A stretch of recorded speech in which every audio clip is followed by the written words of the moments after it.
The brain is a network. It's a network, and it's getting data from the outside world, from our eyes and our ears. It correlates this data, and that's what produces our intelligence, right? It correlates the data and it makes predictions of the future of that data. In fact, it does this prediction process on every level of its, intelligence hierarchy, and that's what gives it its incredible efficiency. So, did you know, like, a neuron fires maybe at most like 100 times a second, whereas a transistor in a computer fires billions of times a second. It's measured in gigahertz, right? So transistors in computers go a lot faster. So, scientists have been long surprised by this and curious, puzzled about how the brain produces so much intelligence, how it processes so much information when it's got really slow hardware to process on. Really, really slow.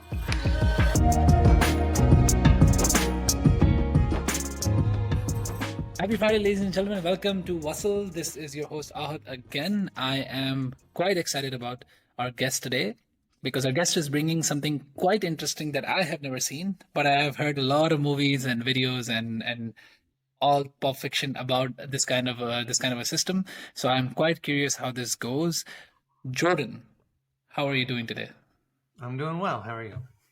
I'm doing good. I'm doing good. How are things in Utah? Pretty great. Spring is here, and soon it'll be really hot, but that's fine. Yeah, Utah is more warmer than normal, or is it a bit colder, like maybe Northern Europe or something? Yeah, so it gets cold in the winter, not really cold, but it snows, and then it Oh, it gets snows. warm in the summer. So yeah, it's all the way. Okay, no, it's not like a desert city like It Las is. Vegas. Yeah, technically it's a desert. Technically, it's a desert. Yeah, I know a Under the little bit desert. about Yeah. Utah. Ah, okay, that's Yeah. pretty cool. That's pretty cool. So, Jordan, I want to get into the project, but before the project, I want to get to know a little bit about who Jordan is. So, why don't you tell us a little bit about who you are, what you do, why you do what you do, and how did this begin? Sure. So I've always been interested in AI, blockchain. Ever since I heard of blockchain, when I first heard about it, I didn't think it could exist. I thought, no, that's impossible.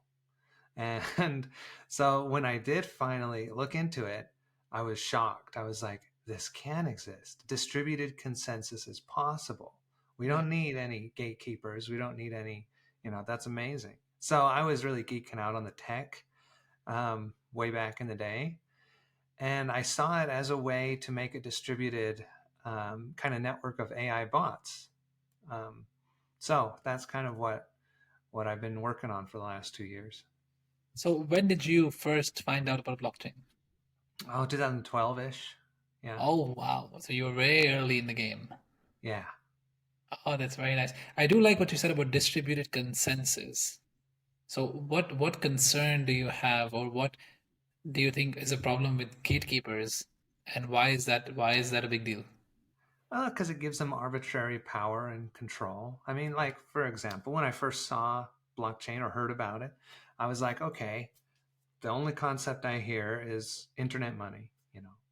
Internet money. Okay, great. So that means somebody else is trying to make a competitor to the dollar, a competitor to fiat, a competitor to the banking system, and then that means they're not going to like that. The government's going to come in and shut this thing down.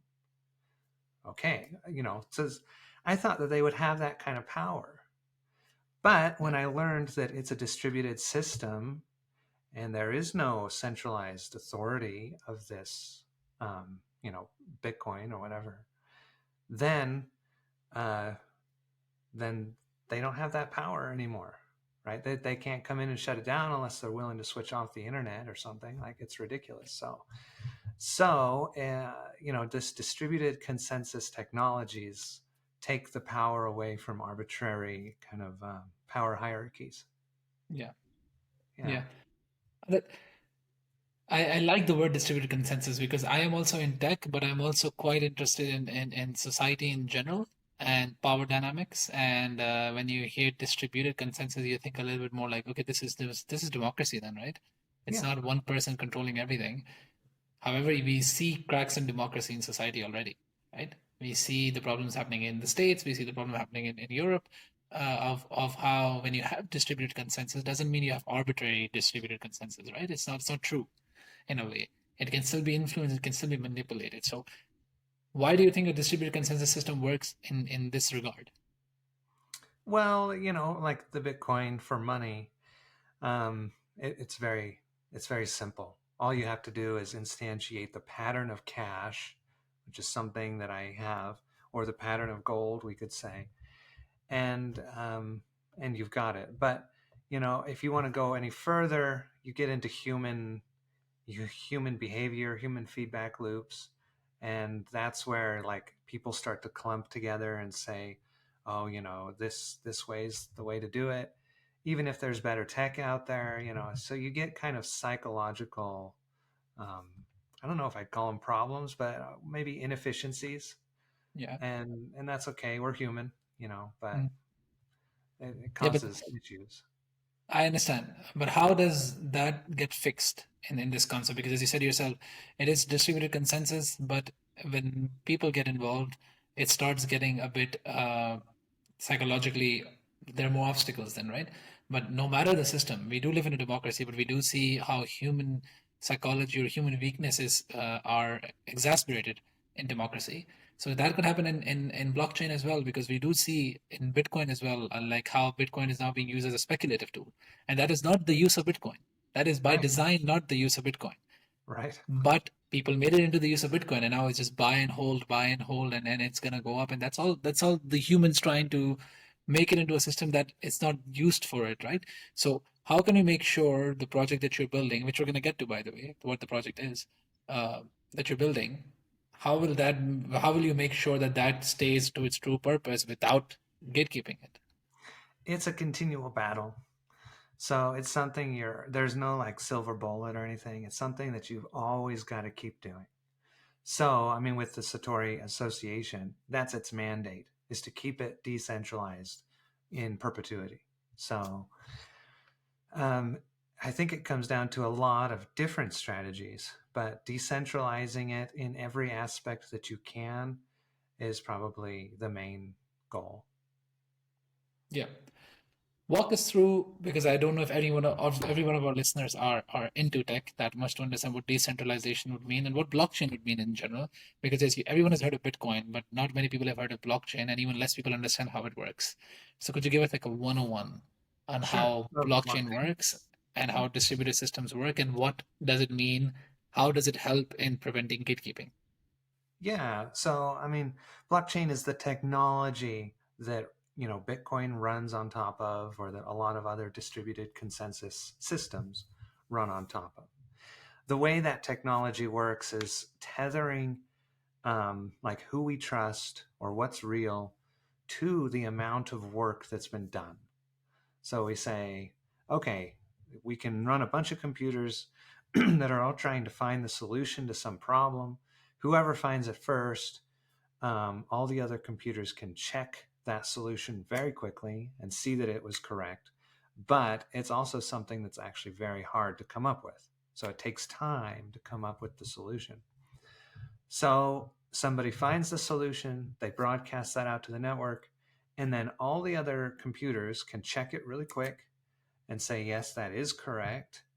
And we will then allow you to make a block, a piece of information that contains a bunch of records of transactions that happened in the recent past or whatever.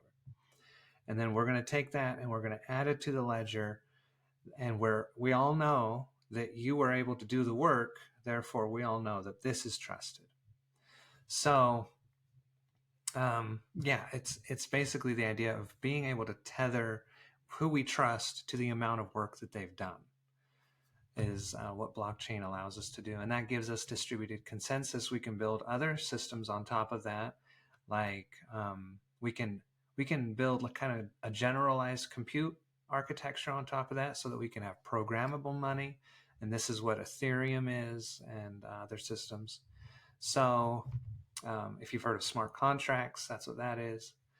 So yeah, I mean, I guess that's an overview of the ecosystem as I know it. Yeah. Well, that's great to hear. It's a very simple way of putting it, and I do understand it now a bit more clearly. So, to clarify, it is indeed just a way to make what I understand is to trace the information that is in the ledger, right? Trace it to some actual entity that is being able to do it. But I've also heard that Bitcoin is the way to do, for example, money laundering or to do example shadow banking. So how does that even work when you are tethered to something? So it has to have a map of it. It has to have like some kind of mapability and traceability to it. And how can people think that it will work for money laundering and trying to cover their tracks, which is like the opposite of what blockchain is supposed to be? Right.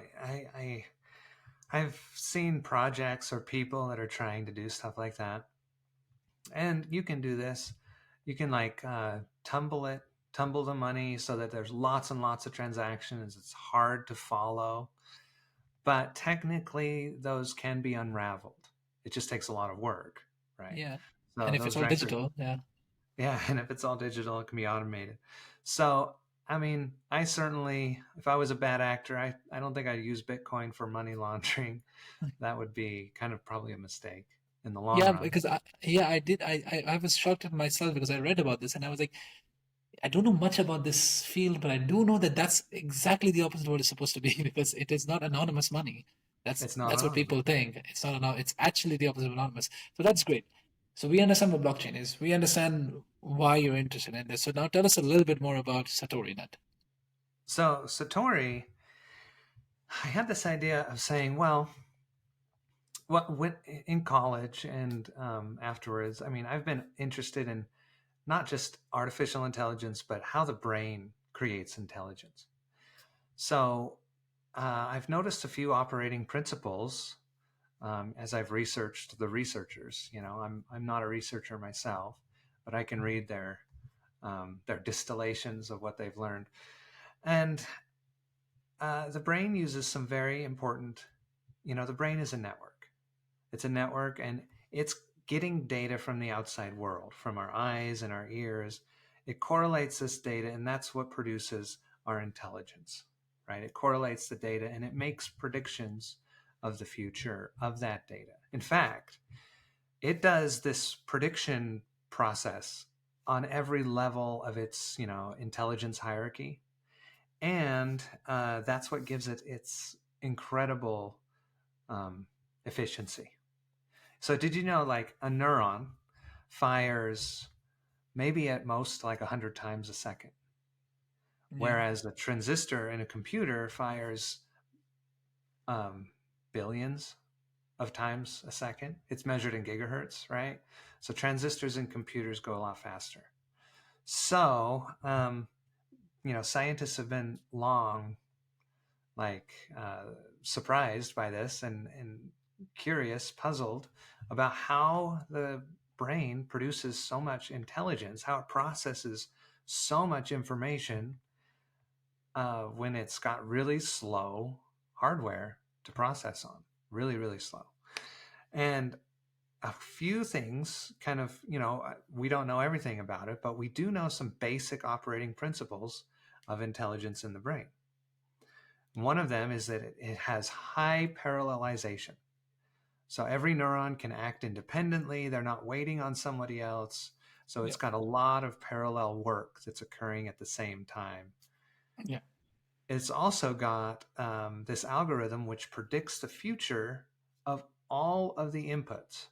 So there's portions of your brain that get information from your eyes, and they are at the lowest layers, literally predicting the future of what your eyes are going to see, like literally predicting the future of that data stream, and the immediate future too, at the lowest layers. And at the highest layers, they're predicting long-term, kind of broad idea scale, but still including the basic idea of what are we going to see in the broader future. So this is the way our brain works. It always predicts the future everywhere it is, and on every level, at every scale. It's trying to predict the future. And when it does, it can then share that prediction with anything that might need it. And this allows us to kind of, I don't know, anticipate the future as it occurs. Like if you're sitting there, you're watching a show or something, and somebody comes into the room and startles you, there's a moment where you're like, oh, what's going on? You have to kind of step back and figure out what just happened. If we weren't anticipating the future and predicting the future at every moment, we would feel that way. We would feel, if we had any intelligence at all, we would feel that way where we're trying to play catch up all the time. So the way the brain is so efficient is that it makes predictions of everything. And I thought, well, we don't really have a system like that on the earth. Um, you could argue that some economic systems, I mean, we have future markets, we have stuff like that. Maybe that's somewhat like it, but really it's not automated. It's all done by humans. I thought you could, though, with, current technology, make a network of AI bots that are looking at the world, getting information from the world, just as our brain gets information from our skin and our eyes, and then predict the future of those data streams, our economy, our environment, every data stream we really care about. It could predict the future of those, share those with each other, make better predictions, and you could probably build a future oracle kind of network, a network that's really good, an AI network that's really good at predicting the future of anything. Yeah. That's basically the idea behind Satori. Yeah. That's interesting. Basically, in the world of data science, they keep saying that if you just keep chugging in more and more data, your predictions are just going to get better and better, right? That's So right.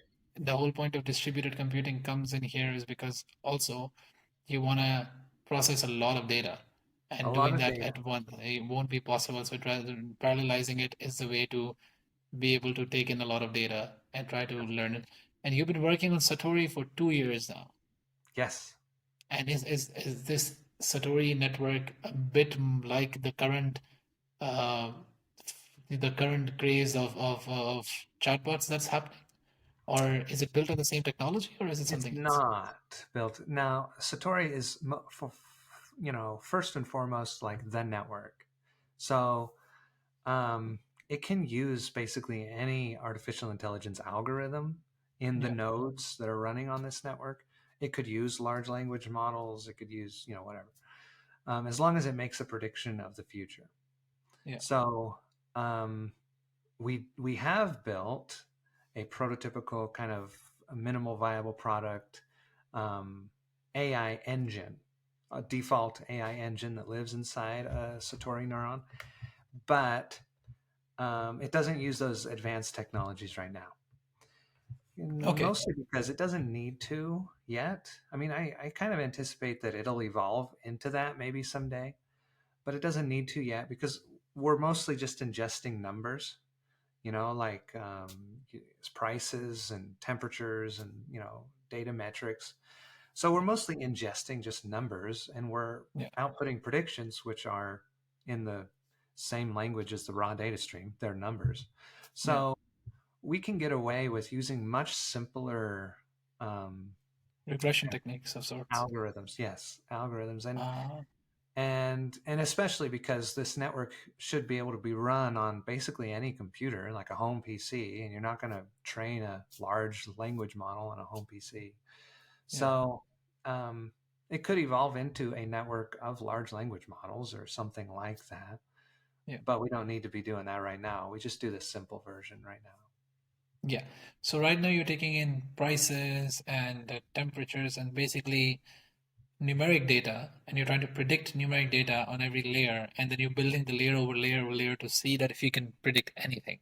So if I Yes. had to ask Satori today, what kind of questions can I ask it that it can give me the answer to? Well, at this level, you can ask it about particular data streams. You can go in and say, I know you're predicting the CPI. You've got like 20 different neurons predicting that. I want to know their predictions. You could do that. Yeah, Something like that. As it evolves, what we will definitely end up doing is making a large language model that lives at the top of this hierarchy, that basically takes in all these numeric things and then Yeah, can translate its implications into English for us. And yeah, that way we can go in and we can just ask. But that part's not developed yet. It's basically the raw data at this point. yeah, yeah. That I understand clearly. So stuff like CPI, stuff like weather, I'm assuming. So you're using open source data for all of that stuff. Are you measuring accuracy of these predictions? We record accuracy, but Yeah, we don't measure it. I mean, we don't like, I don't know, like show it over time yet. yeah, We kind of do actually in the neuron itself. Like if you download, you can see a history of your predictions, the predictions that your neuron's making, and yeah, see how accurate they've been, that kind of thing. yeah, And then it's recorded on, our servers and our website, so you can see like what's going on. yeah, Um, so we could use that data in the future as we yeah. mature. But if I have to ask you how good of a predictor Satori is right now, would you have an answer for that? I wouldn't. No, I'm sorry, I No. don't. And especially because that question is kind of vague, because Yeah, some data streams are very simple and easier to predict, and others are chaotic and crazy and hard yeah, to predict. So it would vary across data streams as well. yeah, yeah. I'm kind of putting um, my eggs in the basket of, this thing is this system iterates over time. You've got this Yeah. AI engine that's always running, it's always getting more data. And so it's always building better and better models over time. And it's always searching the space of like, what other data streams, even other prediction data streams, could I leverage or use to make a better prediction on the one I'm focused on? Yeah. So it's always searching, it's always getting better. So I'm just focused at this point on how to engineer it so that it gets better over time rather than kind of fine tuned looking at its particular Okay. abilities at the moment. Yeah, but then you don't want it open to the public yet because you don't know if it's going to be accurate enough or not right now, right? No, it's open to the public. Anybody can download it, and the source code is, it's open. So, Yeah. um, yeah, we're just going to continue to improve it over time. We've Yeah. made the very first thing I did was build the AI engine. And so it's very prototypical, it's very MVP, and we're about to launch. We're going to launch on July 1st. So we're in beta. We've been in beta Yeah. since almost the beginning of the year. Okay. And so we have a small network. People have downloaded it, and we've been able to test things and develop things and change, how the way it works. And it's working pretty well. Yeah. We think we can get there by July 1st. So it's totally open and available for everybody to use or download or look at the code or whatever. Um, yeah, and since I made the AI engine first, I then it was a proof of concept. It was basically, can I make this engine that always improves and whatever. And so it was a proof of concept, and then I built the infrastructure around that. Okay, now how do we get these neurons to talk to each other, publish and subscribe networks, kind of things like that? Yeah. How do we integrate a blockchain? How do we integrate, UI so we can see what's going on? All that other kind of infrastructure stuff. We've built that. It's now kind of bundled up in a neuron. And after launch, we plan on going back to the AI engine and improving it going forward, right? But we had to get kind of the infrastructure so that they could all talk to each other and be a network kind of completed first. At least get it working before just focusing on that one element of it all the time without actually making it a complete product to begin with, in a way, Right. basically. That Yeah, makes sense. That makes sense. So it is open to public, but you are in beta right now. You will officially launch in July 1st. that's right. So this now brings me to the what's important to me generally with everything in life is the why. Hmm. So I get the how, I get the what. I still don't understand the why, Jordan. Why do you think it is necessary for it to be open source, for it necessary to be predicting everything that it needs to be predicting? And yeah, why do you need an oracle in life? There's a couple reasons for that. And so I'll just mention kind of the decentralized, since we started with that, I want to mention that first, but then I want to go into the intelligence why. Mm. So I think it's important to decentralize AI as fast as we can. And it's hard to do that with a lot of kind of the way we've been doing AI. These large language models, large generative model, anything large is hard to decentralize because it's large. You need a lot of hardware to do it.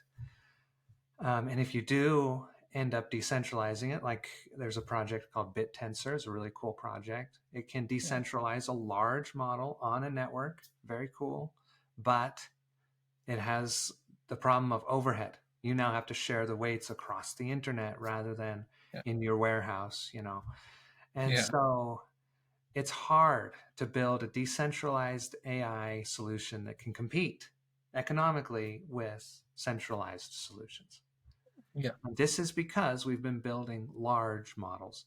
So Satori says, well, what we can do instead, taking a few, things from the intelligence playbook, the brains playbook, we can build smaller models.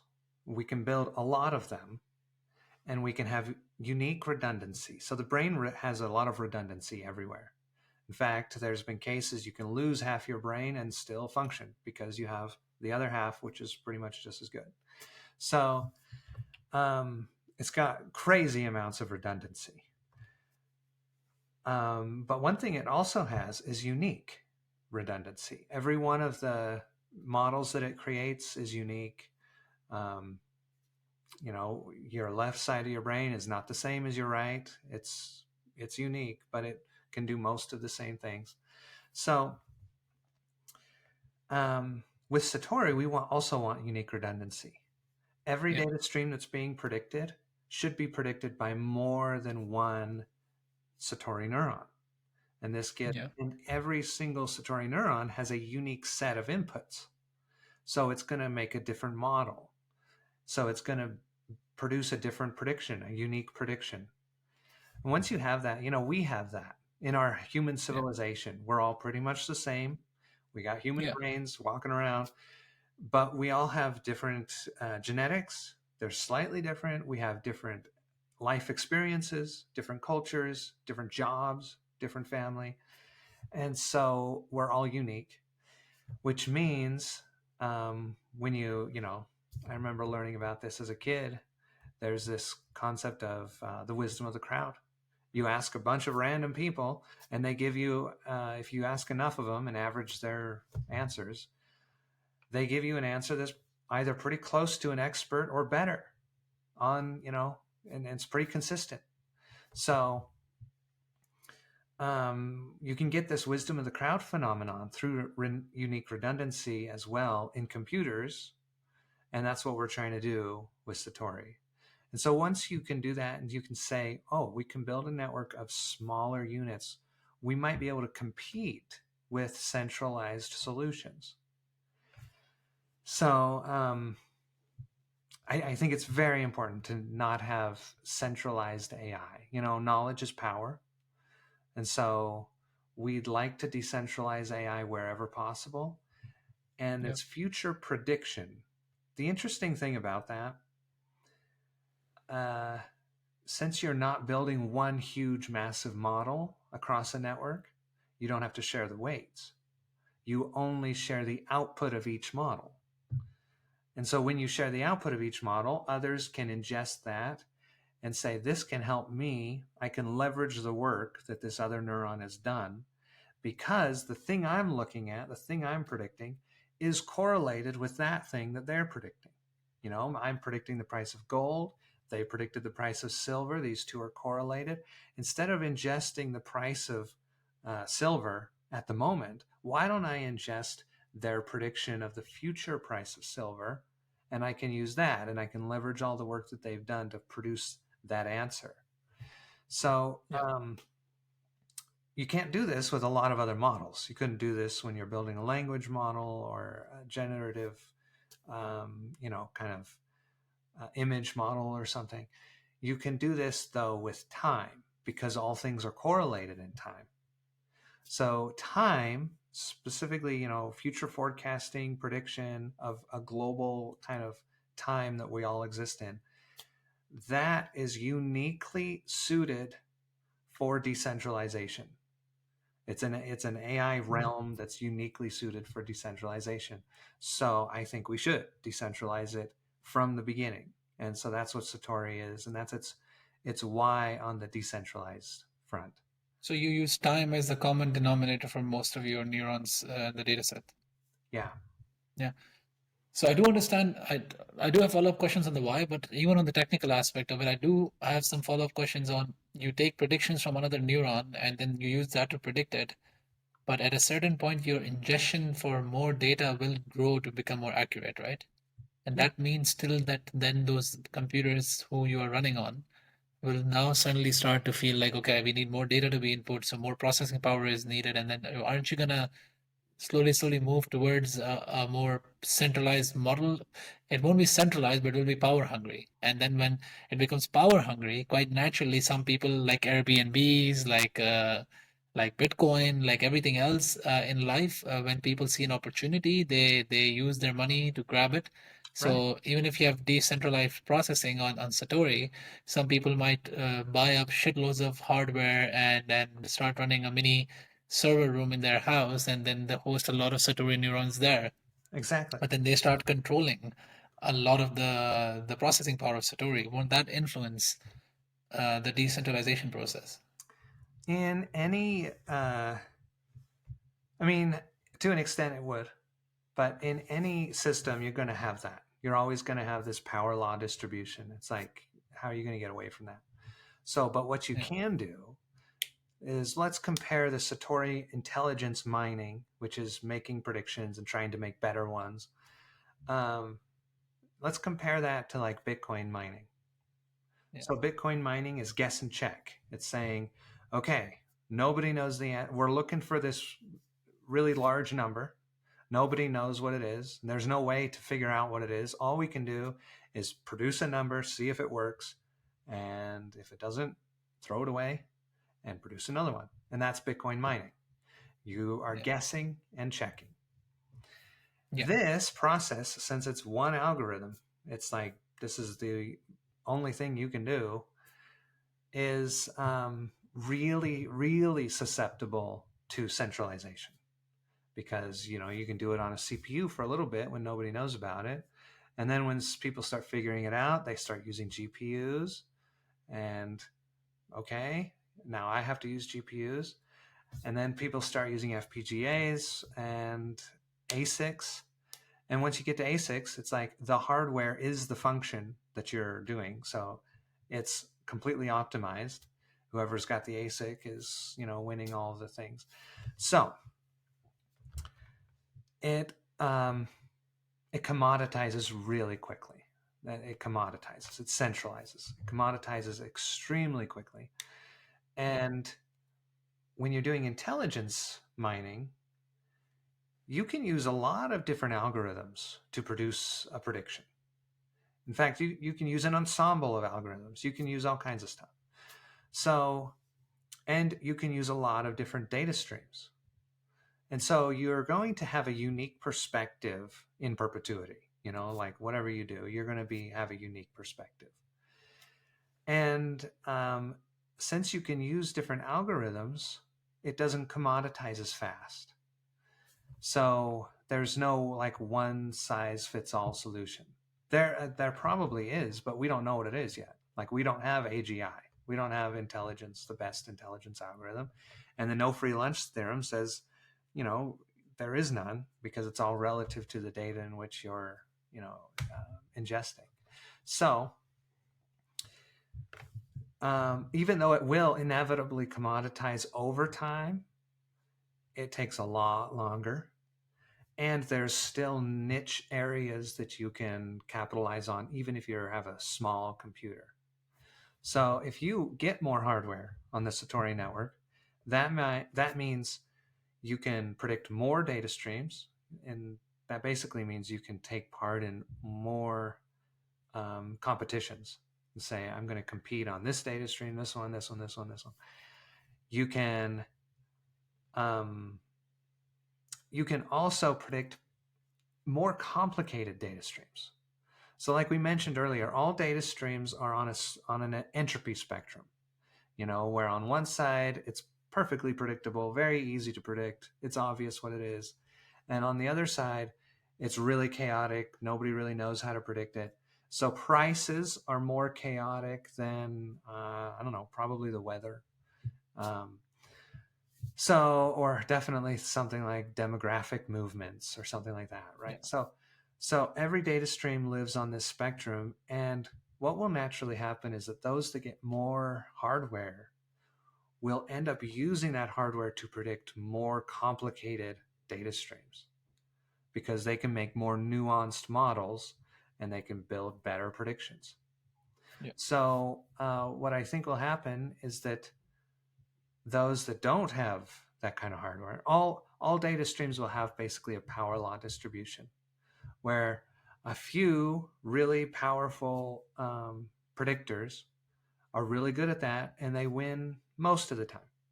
But they've got this long tail of other predictors that also have a chance of winning because they can make a better prediction even with a small model. We don't know what the future is going to be. So Yeah. that's kind of the idea.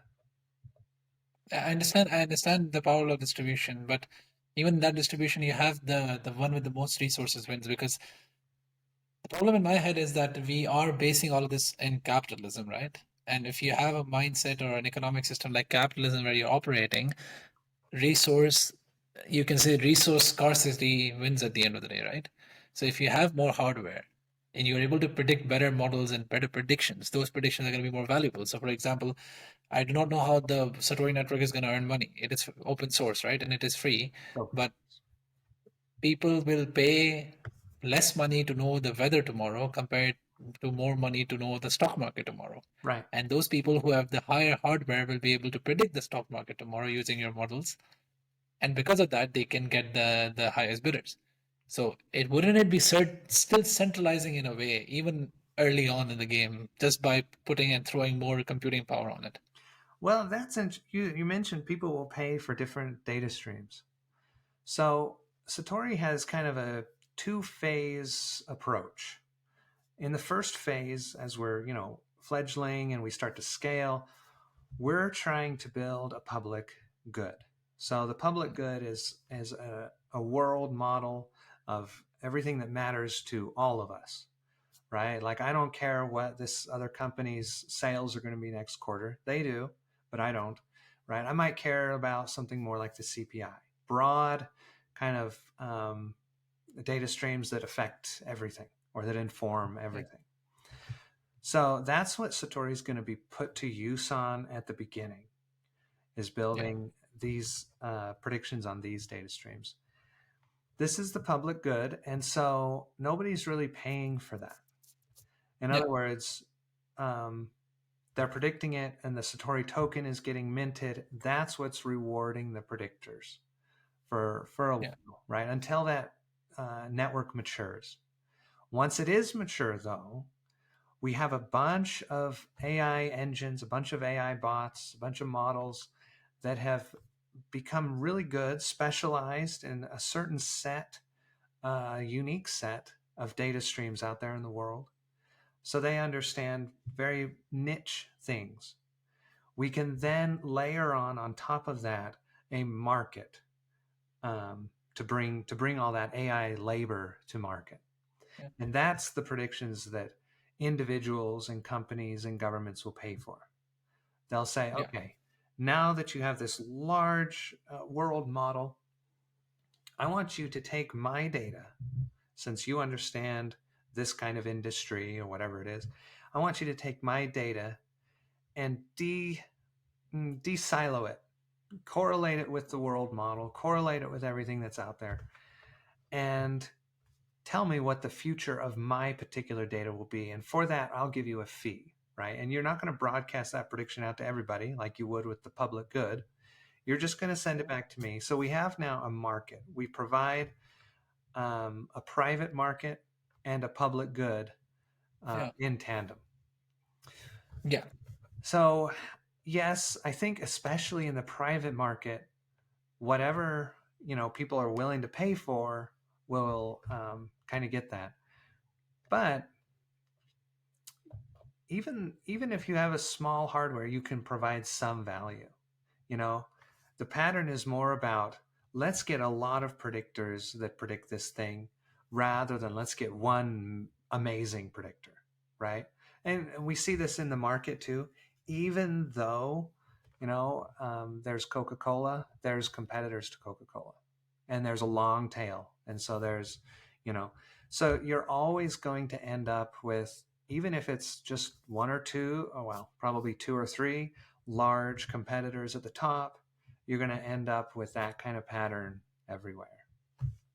Yeah, indeed. I understand, but I like the example of Coca-Cola. So yes, you have Coca-Cola, but you have other competitors of Coca-Cola, but no one comes near close to Coca-Cola, right? True. And that is what, in the end, will in my opinion, if you have two markets operating under the same system, what incentive would there be for anyone to work their resources, to work their models on the public market when they can get more money to do it in the private market? They'll go to So, the so private to market.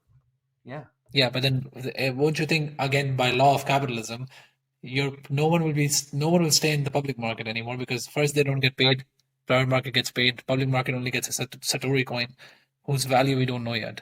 Right. So what incentive would anyone have to focus on the public market? Well, it's the niche kind of situation. So smaller things that are like, well, I can't really compete in the private sector. I can work on the public sector though and earn something, right? And so you're always going to have providers of both systems. Interesting. Yeah, I do understand the correlation, but I feel like again the struggle with that is that it's just gonna become a system like any other system, any other industry in which you have these heavyweights, as you said, the power law distribution of some heavyweights that control like 60-70% of the market share of this predictions industry, and then 30% is divided between like millions of people, and then the rich just get richer again, and then this gets poorer again, and like the whole point of having a free open source oracle that can help predict everything, would you want to again go back into the system of capitalism and support this kind of a thing? That's it's a difficult question, but it's in my head. Yeah, I totally get it, because what we want is the ideal, right?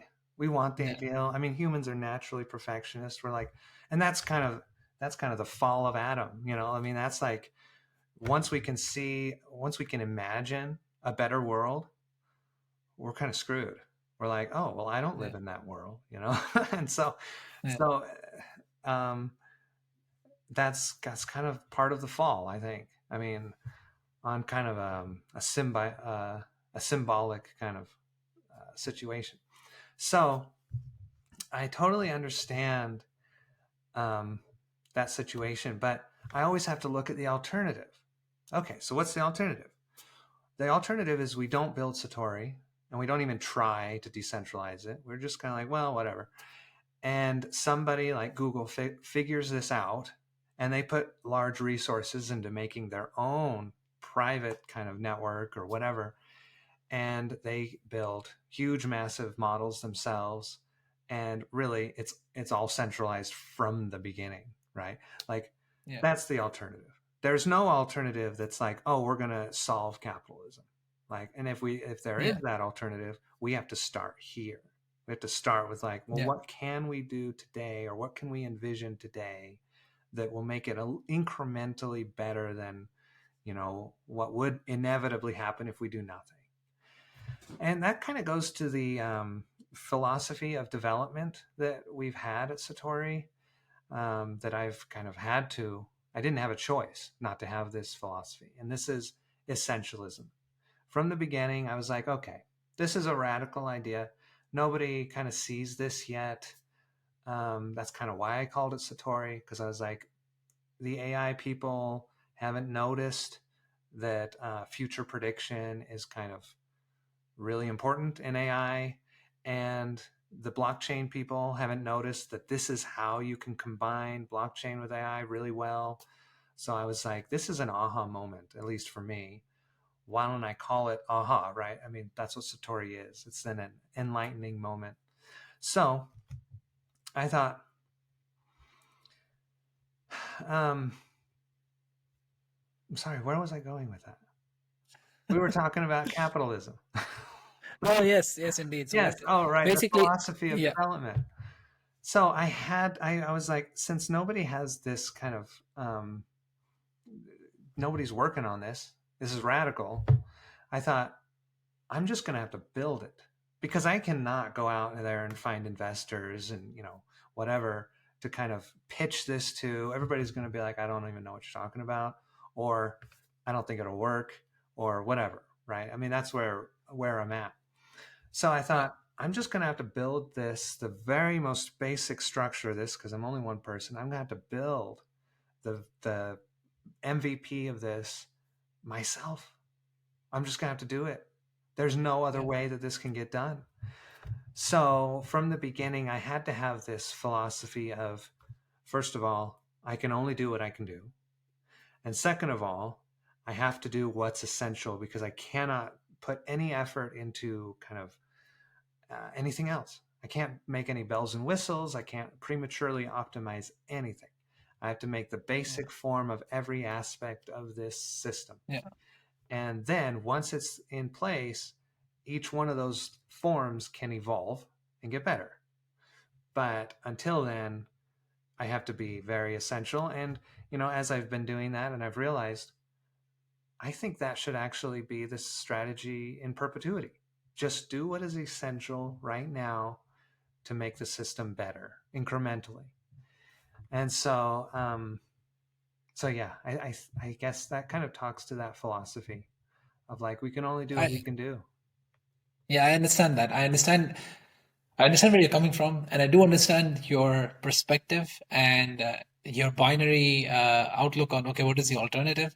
But to me, as an outsider, and this might seem like a bit challenging because you have the alternative of a private market already building a centralized model, or you can have you building a public model which will become centralized in the near future. To me, I see centralization in both ends, and they will be gate kept. The difference is this will be gate kept by a few companies, and this will be gate kept by thousands of individuals who have thrown most of the resources on it, and the rest of them can't get in. You can argue that no, if anyone wants to get in, they can just throw in more resources. I'm like, yeah, but that's the same argument Google can give to its competitors. It can be Right. like, hey, It's the no same. one is stopping you to make AI, just throw in Yeah. more resources. But that's the whole point. So I understand that this is something you can't or should. I don't expect you to have the answer right now for this, but this is something I personally would think about when I'm thinking about something as an alternative to centralization, Oh a yeah. way to gatekeep centralization in a way, right? To have a system in place that helps you gatekeep centralization. Because with any blockchain technology that I'm hearing so far, with anybody in any of the podcast, in any of my conversation with people, they all talk about distributed computing and distributed decentralization. And I go like, if you do keep a federated system or a decentralized system, but you don't build like you don't build intolerance of centralization in that system, it's going to become centralized. That's just how humans are. We Yeah. were tribes, and then tribes became bigger tribes, and we realized, oh, this is so much easier. Then we can accumulate more. So then bigger tribes became villages, villages became cities, cities became countries, and now countries have become companies have become even bigger than countries in certain ways. So like, do you get it? Like, so for me, if you don't have that mechanism in, you are gonna go where capitalism wants to take you, and which is resource accumulation at the end of the day. That's right. That's right. Um, I can see that, and a lot of that, like that path you mentioned of our advancement, that's economics, right? We did all those things because it was more economically viable. And that's, economics is nothing more than I need to reduce my outputs and increase my inputs, like, and there is no free lunch. Like, you can't get there in the end all the way to I can do everything for free, but Yeah. um, but we tend towards that, right? And That's kind of what economics tends towards, for good Yeah. or for worse, um, but yeah. This has been interesting, and I do understand your perspective. I do think what you're building is great, and it is a noble cause to start to fight against centralization. But I don't want you to lose yourself in that at the end of the day Yeah, by letting time letting time make you centralize itself.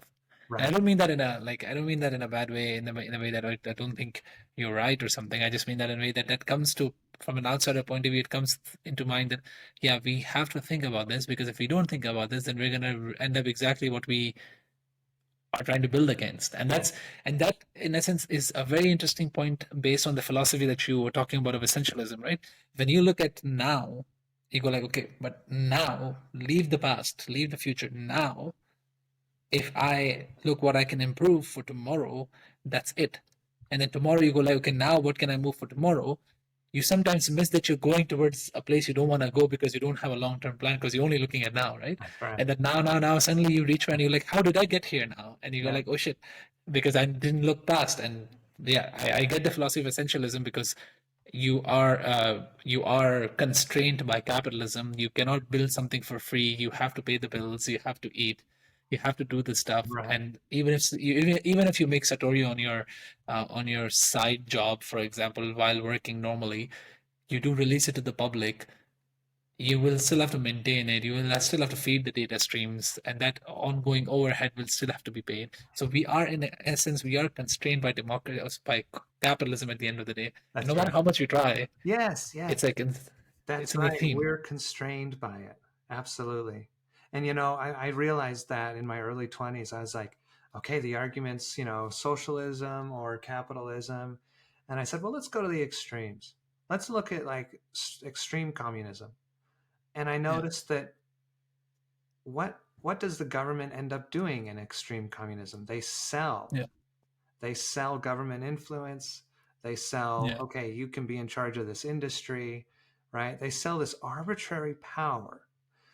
yeah, I was like, wait a second. So this capitalism being just a pure expression of economics is yeah, fundamental, right? The only way we get around capitalism is by saying we're going to make a government that has yeah, arbitrary control and can say, hey, look, capitalists, factory, you can't be putting slime in the water, like you got to.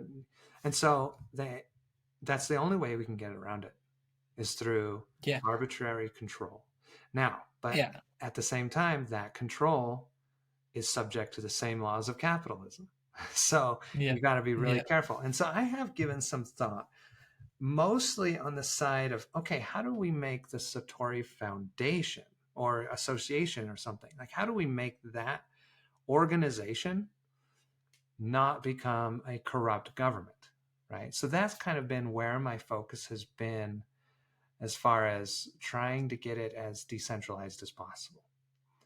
So I thought, well, one thing we can do is if we decentralize every technological aspect that we can, that's good. So for instance, um, data streams. Data streams, the Satori network is getting data from the real world, and it's publishing predictions out there on data streams. So what we have is a layer of like a pub sub network, publish, subscribe. yeah, So we have a layer of data streams. What if the Satori Foundation is essentially in charge of that layer?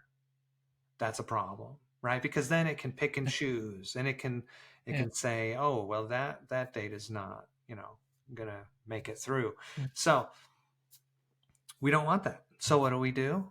We build into the neuron the ability to listen to multiple data ecosystems, right? And yeah, there are distributed pub sub networks out there. There's like Oracle networks, and there's systems that just do that, like Streamer.